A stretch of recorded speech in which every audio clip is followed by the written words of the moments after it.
नमस्कार, मैं हूं आपके साथ रोशन लालचंदी। आप देख रहे हैं न्यूज़ 14 टुडे और न्यूज़ 14 टुडे पर आज हम खास कार्यक्रम में बात करेंगे जो उत्तर प्रदेश की 10 लोकसभा सीटों पर हो रहे तीसरे चरण के मतदान को लेकर के। रविवार की शाम चुनाव प्रचार का पहिया थम चुका है। तमाम प्रत्याशी हैं अब अपने अपने वोटों के जोड़ तोड़ में जुट चुके हैं। तो क्या कुछ रहेगा, क्योंकि कल सुबह से मतदान शुरू हो जाएगा तीसरे चरण का। फिरोजाबाद, मैनपुरी, आगरा समेत पूरे 10 लोकसभा सीटों पर मतदान होने जा रहा है। और इस चर्चा पर बात करने के लिए हमारे साथ खास मेहमान जुड़ चुके हैं फिरोजाबाद से जो प्रत्याशी हैं, रश्मिकांत राठौर जी, परिवर्तन पार्टी की प्रत्याशी हैं। स्वागत है आपका सर। परिवर्तन समाज और पार्टी। हमारे साथ वरिष्ठ पत्रकार भी जुड़ चुके हैं, देवाशीष शर्मा जी फिरोजाबाद से हैं। तमाम मुद्दों पर बात करेंगे। सर, सबसे पहले राठौर साहब आपके पास आते हैं। आप जी चुनाव लड़ रहे हैं जी। और आज की रात है आपके सामने, सुबह से मतदान शुरू हो जाएगा। किस तरह से देखते हैं पूरा चुनाव आप? सर, हमें बहुत अच्छा समर्थन मिल रहा है। और जो हमारा फिरोजाबाद है, मैं फिरोजाबाद से परिवर्तन समाज पार्टी से लोकसभा प्रत्याशी हूं। और जिस जिस क्षेत्र में भी हम गए हैं वहां तो समर्थन मिला ही है। और जहां हम नहीं पहुंच पाए वहां के लोगों ने हमें मिलके वहां से बुलाया है। तो सभी जगह से हमें बहुत अच्छा समर्थन मिला। हमारा जो एजेंडा है वो एजुकेशन और एम्प्लॉयमेंट को लेकर है। बाकी पार्टियां बड़े बड़े जी। चेहरे दिखा रही हैं, काम नहीं दिखा पा रही हैं। हम अपना काम दिखा के वोट मांग रहे हैं। तो क्या कुछ स्थानीय मुद्दे देखने को मिले सर? आप जनता के बीच में गए हैं मतदान के प्रचार सर, के समय। जी जी, जब मैं जनसंपर्क के दौरान पब्लिक के बीच में गया, तो पब्लिक के बीच में एक्चुअली क्या है कि फिरोजाबाद जो है वो यहाँ पे मजदूर वर्ग ज्यादा है। लगभग लगभग 70 80 90% तक मजदूर वर्ग है। तो जब हम जनसंपर्क के लिए गए, तो जनसंपर्क में लोगों ने हमें बताया कि यहाँ पे जो गवर्नमेंट का जियो आता है उसके हिसाब से सारी चीजें अवेलेबल नहीं है। यहाँ का जो मजदूर वर्ग है जी। वो बहुत ज्यादा परेशान है, परेशान से ज्यादा परेशान है। 8 घंटे का जियो में काम करने के लिए बोला जाता है और यहाँ 15 16 घंटे उनसे जबरदस्ती काम करवाया जाता है। और उसके साथ उनको उसके ओवर टाइम की पेमेंट नहीं दी जाती है। और एक और जी। समस्या बहुत बड़ी है, कई लोगों की उस समस्या की वजह से जान जा चुकी है। चूड़ी जुड़ाई जो मजदूर हैं, उनको जो मिट्टी का तेल दिया जाता है चूड़ी जुड़ाई करने के लिए, उसमें केमिकल मिला के दिया जाता है। वो अपने मार्जिन के लिए केमिकल तो मिला देते हैं, लेकिन जैसे ही चूड़ी जुड़ाई मजदूर उसको ऑन करता है, पूरे घर में आग लग जाती है। कई लोगों की जानें चली गई हैं, कई लोगों ने अपने नजदीकियों को खो दिया है। मतलब ऐसी कहानियां सुन के आंखों में से आंसू आ जाए, ऐसे मुझे लोगों ने वाक्य बताए। तो सर, अगर हम बात करें फिरोजाबाद लोकसभा क्षेत्र की, फिरोजाबाद लोकसभा पर कई लोग ऐसे हैं प्रत्याशी जो आपके सामने चुनाव लड़ रहे हैं। भारतीय जनता पार्टी से भी है, इंडिया गठबंधन से भी है, बसपा से भी है। तो किस तरह का मुकाबला मान रहे हैं? आपके सामने कई बड़ी चुनौतियां भी हैं। सर, देखा जाए तो कंपटीशन वाली कोई बात ही नहीं है, क्योंकि यहाँ के जो समीकरण हैं वो समीकरण के हिसाब से, मैं वैसे इंजीनियर आदमी हूँ और मुझे जातिगत समीकरण से कोई मतलब कभी था नहीं। लेकिन उत्तर प्रदेश की जो जी। राजनीति है वो जातिगत ही चलती है।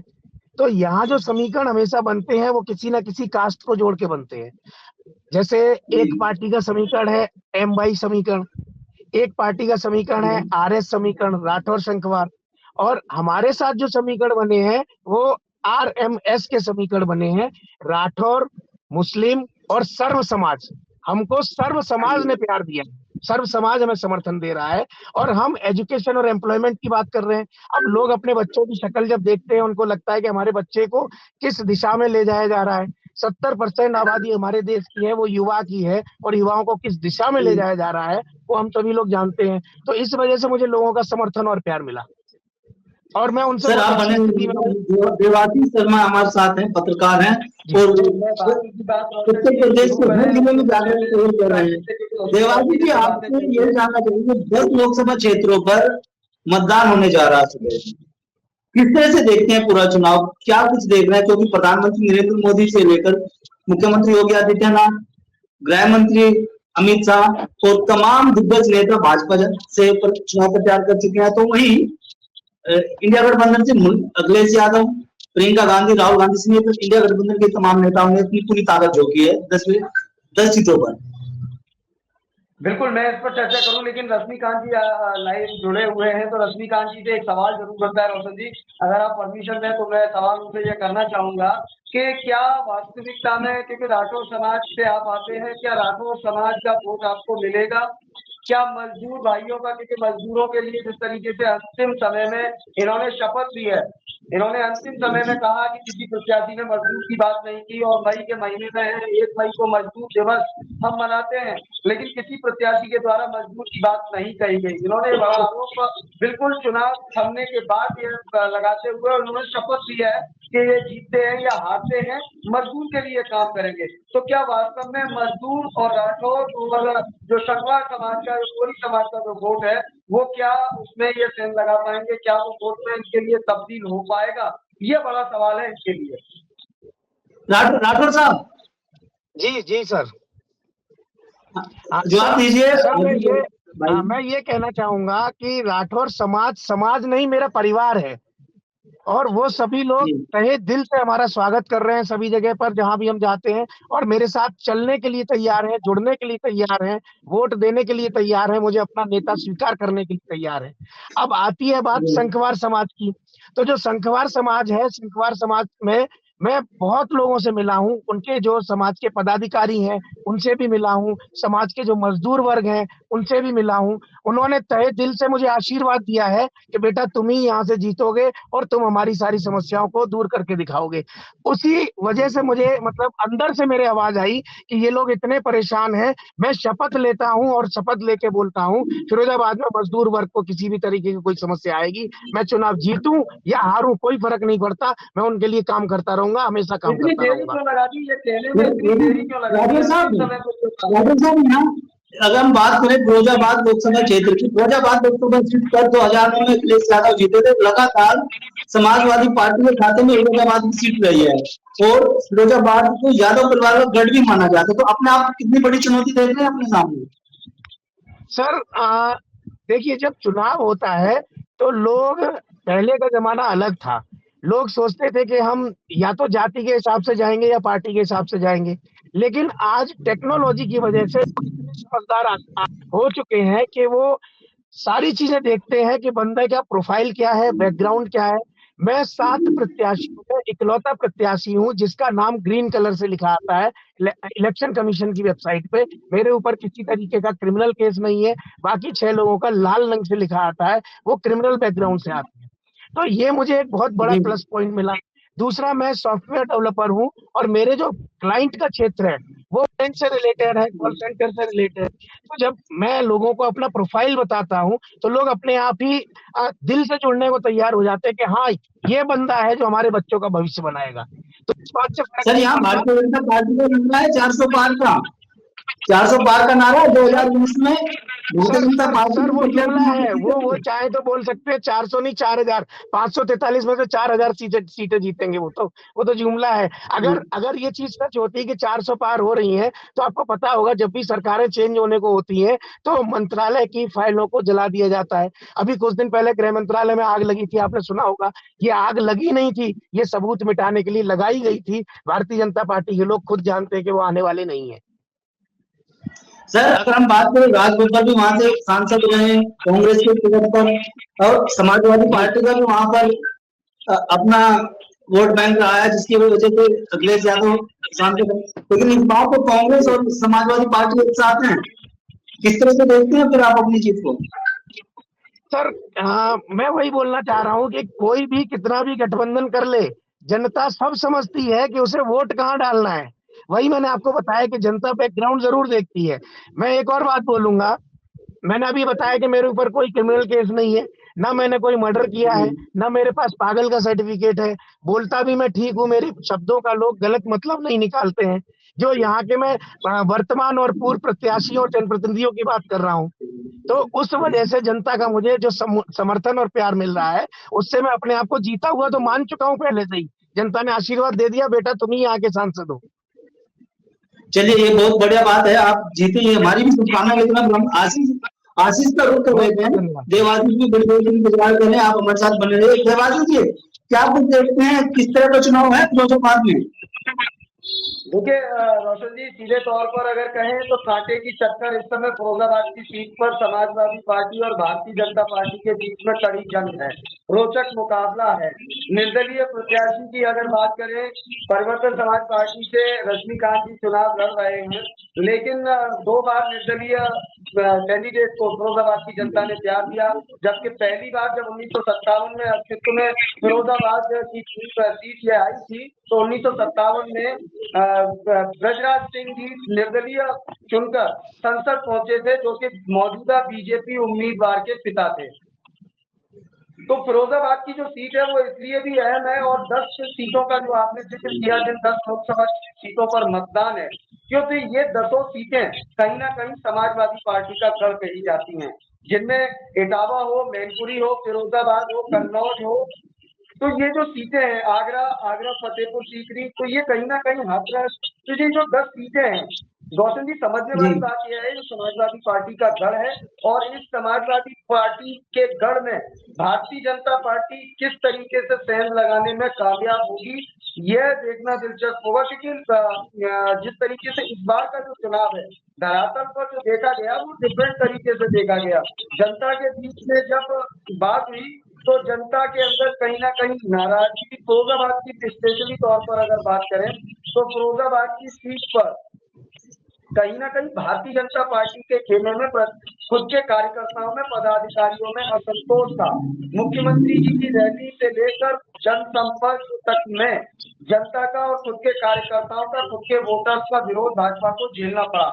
वहीं समाजवादी पार्टी की अगर इस लोकसभा सीट पर बात करें, तो फिरोजाबाद की सीट पर पिछले बार का जो चुनाव था, जिसमें चाचा शिवपाल स्वयं के भतीजे के सामने खड़े थे, वही चाचा शिवपाल अखिलेश यादव के मंच से, अखिलेश यादव जो समाजवादी पार्टी के सुप्रीमो है, वो जनसभा संबोधित करने के लिए मक्खनपुर के बिल्टीगढ़ में आए, और उस समय चाचा शिवपाल, प्रोफेसर रामगोपाल यादव, अखिलेश यादव, पूर्व सांसद अक्षय यादव सहित पूरा कुनबा, जो रूठे हुए नेता थे समाजवादी पार्टी के, अजीम भाई हो या कासिम सिद्दीकी हो या अन्य नेता हो, वो सभी नेता एकजुट दिखाई दिए।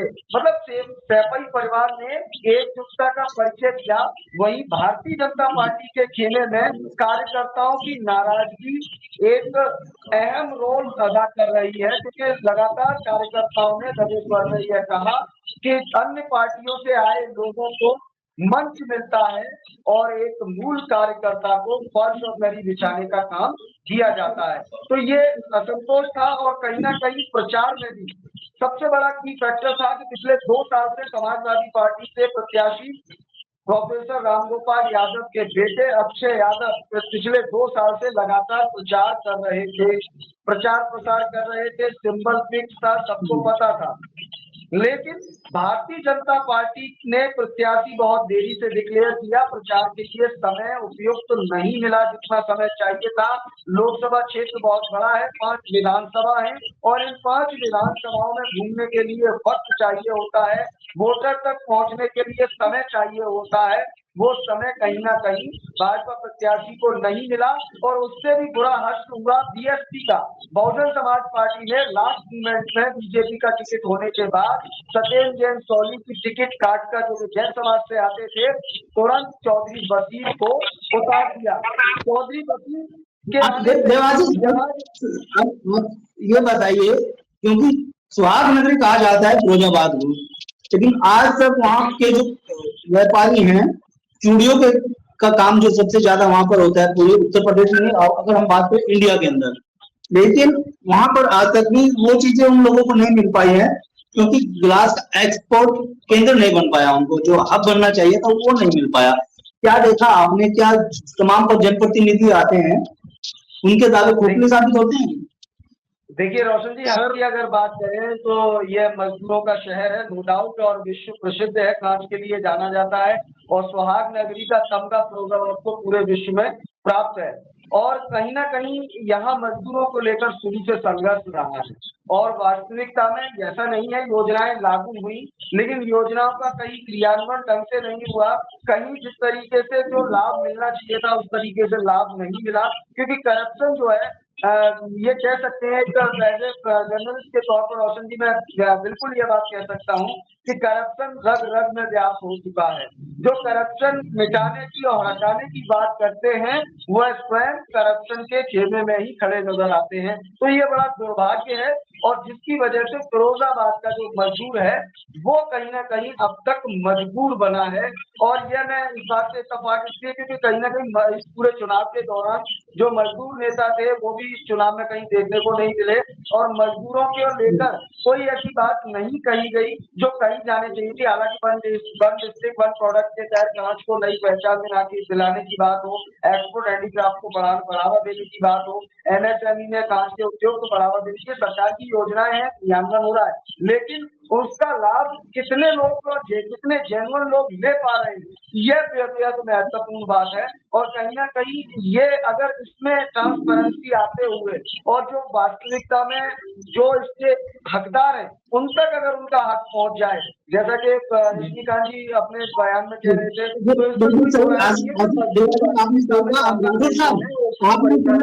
समस्या है दो बातें बताई है, क्या देखेंगे आप चुनाव लड़ रहे हैं जनप्रतिनिधि के तौर पर, किस तरह से देखते हैं आप इन समस्याओं को? सर मैं आपका वो पहले जो आपने बोला कुछ मैं सुन नहीं पाया, क्लियर वॉइस क्लियर नहीं आई, नेटवर्क स्लो हो गया था। मेरा सवाल ये था, क्योंकि फिरोजाबाद सुहाग नगरी के नाम से जाना जाता है, चूड़ियों का वहां बड़े स्तर पर कारोबार है, कांच का कारोबार है, जो कारोबारी है वहां पर देश विदेश में से जुड़े हुए हैं, बावजूद उसके अब तक वो कांच का एक्सपोर्ट का हब नहीं बन पाया है फिरोजाबाद। सर मैं इसको थोड़ा सा डिटेल में बताना चाहूंगा। एक समय था 2000 नहीं सॉरी 1980-90 का। उस समय फिरोजाबाद में लगभग 250 से 300 फैक्ट्रियां हुआ करती थी, और आज वो फैक्ट्रियां बढ़ के 2500-3000 होनी चाहिए थी। वो फैक्ट्रियां आज 100 भी नहीं है। इसका जिम्मेदार कौन है? सबसे पहले तो सरकार को ये सोचना चाहिए, कहीं ना कहीं इसकी जिम्मेदार सरकार और यहाँ के जनप्रतिनिधि हैं। जब फैक्ट्रियां ही धीरे धीरे घटने लगी और यहाँ का जो बिजनेस है वो धीरे धीरे गिरने लगा, इसकी वजह से यहाँ से मजदूरों का पलायन भी होने लगा। अब बात ये आती है कि सरकार ने कई बार प्रॉमिस तो किया कि हम एक ऐसी जगह बनाएंगे जहां पे हम पूरे दुनिया से ऑर्डर लेंगे, मैन्युफैक्चरिंग फिरोजाबाद में होगा, फिर हम उसको एक्सपोर्ट करेंगे। वो जुमला पिछले 10 साल से तो नहीं 7-8 साल से हम सुन रहे हैं, क्योंकि फिरोजाबाद में 3 बार मुख्यमंत्री जी आके ये प्लान अपना बता चुके हैं, बट उस पर कभी काम नहीं किया गया।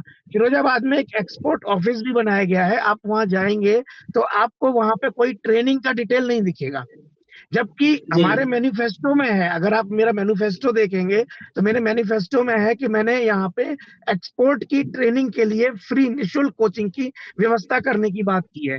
एक्सपोर्ट ही एकमात्र ऐसा बिजनेस है जिसमें आप बिना इन्वेस्टमेंट के मात्र 250-300 रुपए में आपका रजिस्ट्रेशन हो जाता है, आपको एक्सपोर्ट नंबर मिल जाता है, एक्सपोर्ट कोड मिल जाता है, उससे आप 2-4 फैक्ट्री से टाई अप कीजिए, अपना काम शुरू कर दीजिए। एक स्वरोजगार का बहुत अच्छा प्लान है ये, जो मैंने अपने मैनिफेस्टो में भी डाला हुआ है। हम अगर यहाँ चुन के आते हैं तो उस एक्सपोर्ट बिजनेस को बढ़ावा देंगे। एक्सपोर्ट बिजनेस ये एकमात्र ऐसा बिजनेस है जो देश की अर्थव्यवस्था को, फॉरेन करेंसी को इंक्रीज कर सकता है, क्योंकि डेवलप कंट्री तभी काउंट होता है उसके जो फॉरेन रिजर्व कितना है हमारे पास, डेवलप कंट्री उसी से काउंट होता है। सरकार को सबसे पहले एक्सपोर्ट के ऊपर ध्यान देना चाहिए था।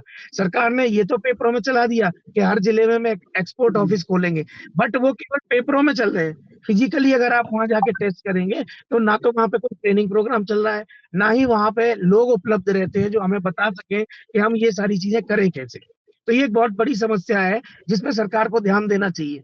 बाकी अगर मैं यहाँ से जीत के आता हूँ तो सामने आती है आज तक राठौर साहब, फिरोजाबाद की सबसे बड़ी समस्या रही है पीने के पानी की व्यवस्था।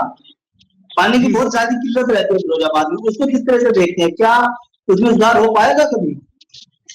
सर पीने के पानी की व्यवस्था यहाँ पे करने की कोशिश तो की गई है, बट वही है कि यहाँ पे जनसंख्या बहुत ज्यादा है।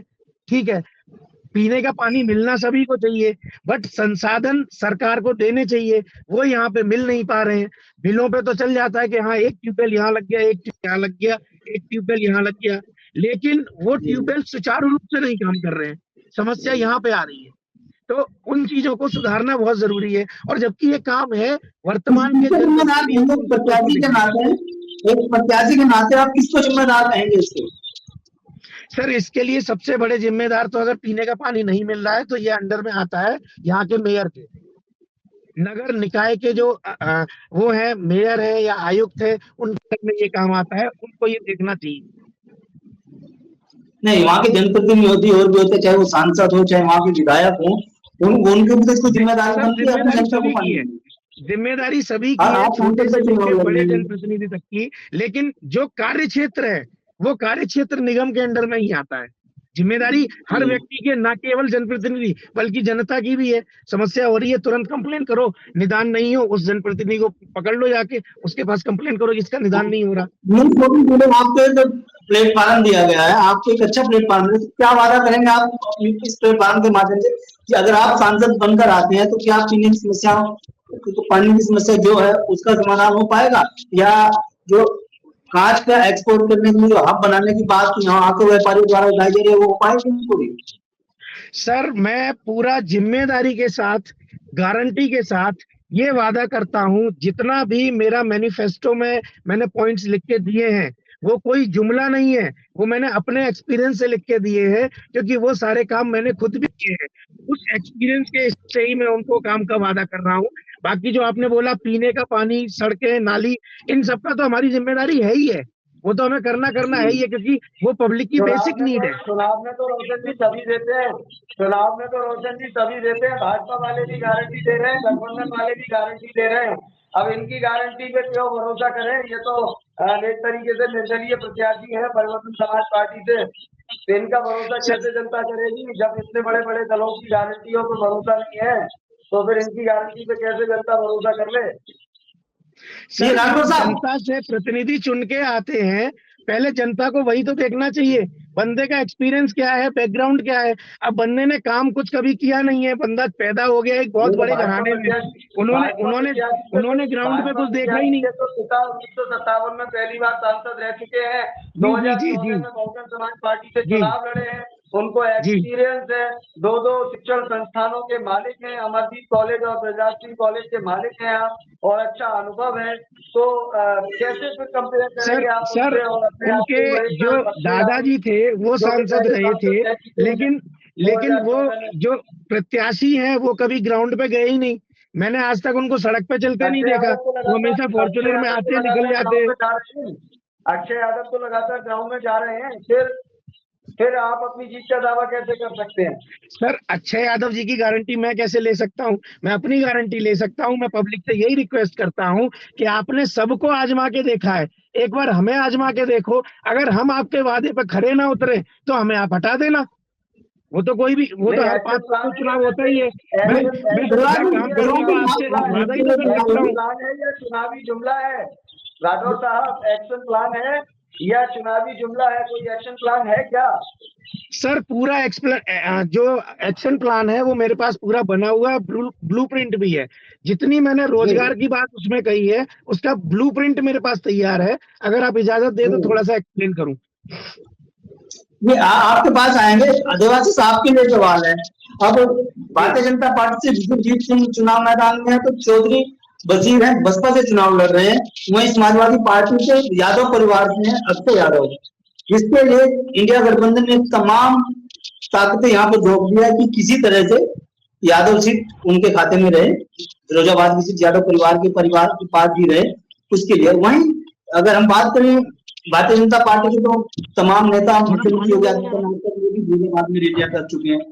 तो क्या स्थानीय मुद्दे जिनको लेकर के फिरोजाबाद की जनता इन प्रत्याशियों को मतदान करें?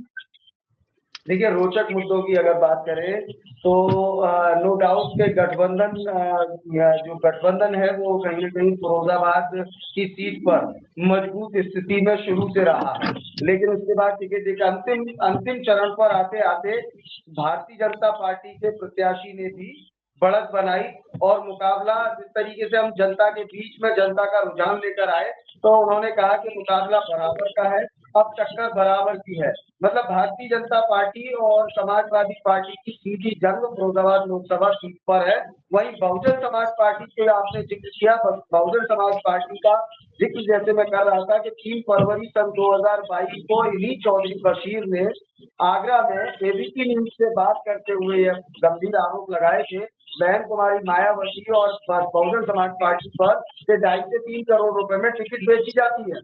तो मैंने इंटरव्यू के दौरान जब इनकी टिकट की घोषणा हुई तो मैंने इनसे पूछा, मैंने कहा आपने ऐसे ऐसे कहा था, तो आप ये बता दीजिए कि कितनी की खरीद कर रहा है। जनता की क्या कुछ मांग रही है? आपने कवरेज किया, आप फिरोजाबाद लोकसभा क्षेत्र में तमाम जगह पर गए, गांव गांव आप घूमे, शहर शहर आप घूमे, कस्बों में आप गए, तो लोगों की क्या कुछ वहां को मांगे, अपने प्रत्याशी क्या कुछ उम्मीदें देते हैं? ये सबसे महत्वपूर्ण बात जो निकल कर आई, जो धरातल की बात है, और इन 10 सीटों पर लगातार यह बात निकल कर आई है, जिन 10 सीटों पे तीसरे चरण में मतदान होना है रोशन जी, ये बहुत महत्वपूर्ण बात है, क्योंकि युवाओं के अंदर जो खासा रोष है, युवाओं का ये कहना था कि आखिरकार बीजेपी मंदिर और मस्जिद की बात कब तक करेगी, प्रभु श्री राम के नाम पर वोट कब तक मांगेगी, मोदी योगी के नाम पर वोट कब तक मांगेगी, जो मुद्दे हैं उन पर राजनीति कब होगी, उन पर वोट कब मांगा जाएगा, विकास की बात कब होगी, रोजगार की बात कब होगी, कब अच्छे स्वास्थ्य की बात होगी, कब अच्छी सुरक्षा की बात होगी। इन मुद्दों पर बात न होकर लौट फेर के भारतीय जनता पार्टी प्रभु श्री राम के मंदिर की बात चुनाव में करती है, पाकिस्तान और हिंदुस्तान की बात करती है, माफियाओं को लेकर मंच से हमला बोला जाता है, लेकिन असल मुद्दे की बात पूरे चुनाव में कहीं नहीं हुई। और इस तीसरे चरण की 10 सीटों की बात करें तो इस 10 सीटों पर समाजवादी पार्टी ने, सबसे महत्वपूर्ण बात है कि समाजवादी पार्टी ने बहुजन समाज पार्टी से वोट में सेंध लगाई है, और जबरदस्त सेंध लगाई है, क्योंकि आप कोई भी भाषण सुनिए, अब मंच से जय समाजवाद की जगह जय भीम का नारा दिया जाने लगा है। तो ये उत्तर प्रदेश की सियासत में नया कदम है, और ये कहीं ना कहीं टर्निंग पॉइंट भी गठबंधन के लिए हो सकता है, क्योंकि अगर बीएसपी का मूल वोटर जाटव समुदाय से आता है और उसने भाजपा में यहाँ 525 कार्यकर्ता पूर्व बसपा विधायक राकेश बाबू एडवोकेट जो सभा में गए थे और हम भाजपा में आए, उन्होंने ज्वाइन कराया है, लेकिन वो भाजपा में ज्वाइन तो हुआ, लेकिन धरातल की अगर बात करें तो धरातल पर कहीं ना कहीं 2.5 लाख रुपए की स्कीम का और जो वोटर है वो तो बीजेपी को मिलेगा जिसने लाभ लिया है, लेकिन इसके अलावा अगर जाटव समुदाय का यानी बीएसपी का जो वोट बैंक है, वो वोट बैंक कहीं ना कहीं समाजवादी पार्टी की तरफ शिफ्ट होता हुआ दिखाई दे रहा है, जो कि कहीं ना कहीं बीजेपी के लिए अच्छी खबर नहीं है। अगर मतदान प्रतिशत रोशन जी इन 10 सीटों पर मतदान प्रतिशत अगर 50% से नीचे रहेगा तो ये समझिए ये भारतीय जनता पार्टी के लिए खतरे की घंटी है। अगर 50% से ऊपर मतदान बात करेंगे तो बीजेपी और आप बंगाली पे गए, मणिपुर पे गए, आप एक पड़ोसी लोकसभा क्षेत्र में भी गए, लेकिन बीएसपी कहीं ना कहीं पिछड़ती दिखाई दे रही है संजीव जी। जी कुछ आप मैनपुरी भी गए हैं, बंदायूं भी गए हैं, वहां भी यादव परिवार के सदस्य चुनाव लड़ रहे हैं, मैनपुरी से रिंपल यादव चुनाव लड़ रही है, और तमाम फिरोजाबाद के बाद 9 लोकसभा क्षेत्र हो रहे हैं, उनके बारे में थोड़ा सा बताइए, तो उसके बाद राठौर साहब के पास आएंगे। देखिए कि किस तरह का क्योंकि यादव परिवार की 7 विधान पर लगी है, तो मोदी जी की 10 विधान पर लगी है इस बार। बिल्कुल, आगरा में राजकुमार चाहत फतेहपुर सीकरी से है और आगरा से प्रोफेसर एसपी सिंह बघेल, लेकिन इस बार आगरा में भी इलेक्शन टफ है। वहां पर जो विपक्ष के जो 2 प्रत्याशी हैं, जिसमें एक फौजी बाबा भी हैं, वो भी महत्वपूर्ण भूमिका अदा करते हुए दिखाई दे रहे हैं। अब चले जाइए आप मैनपुरी, तो मैनपुरी में नो डाउट डिम्पल यादव प्रचार में ताकत, प्रधानमंत्री जी तक मैनपुरी पहुंचे हैं, ताकत पूरी भारतीय जनता पार्टी ने लगाई है, लेकिन कह सकते हैं कि वहां पर डिम्पल यादव का पलड़ा अब भी भारी है, क्योंकि इसे यादव लैंड कहेंगे, इन 10 सीटों को यादव लैंड कह सकते हैं। बदायूं की बात करें तो बदायूं, कन्नौज, इटावा, फिरोजाबाद और आपका हाथरस, जो सीटें तीसरे फेज की ये 10 सीटें हैं, कन्नौज, तो ये 10 सीटों पर समाजवादी पार्टी का दबदबा है।